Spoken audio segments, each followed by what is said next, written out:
Yo guys, today I'll be showing you how to play a lock like a 15-0 player.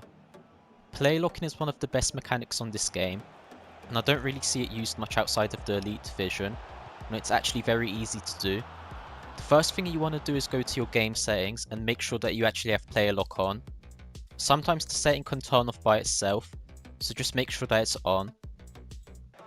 So, you player lock by pressing in the left stick and the right stick at the same time, and then using the right stick to player switch to another player, and you can then pass it to that player in any way you like, a through ball, a lobbed pass, the same way you would with a normal pass. As you can see in this clip, I player locked twice, and that gave me an easy chance to score. Here's another clip.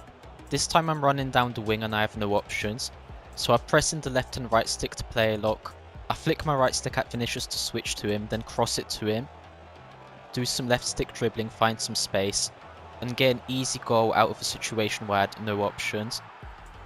Player locking allows you to create chances out of nothing, and score goals from attacks where you have zero options, and hopefully you can see just how overpowered it can be on this game, especially with how bad attacking AI can be sometimes. It's really good to make the runs yourself and make sure that your player gets in the space that you want them to.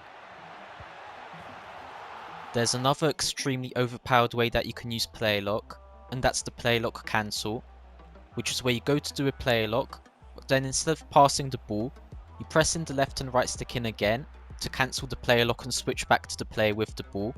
Here, so you can see this clip again in slow motion. I have the ball with Charlton, I switch to my attacker, but then I switch back to Charlton and he has open space to run into and just score near post.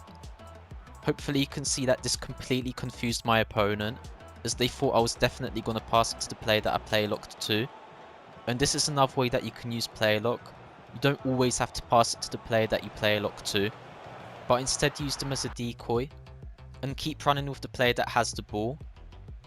Most people start marking the player that you switch to as soon as you start player locking, and completely forget and leave open space for the player that still has the ball, making this very overpowered.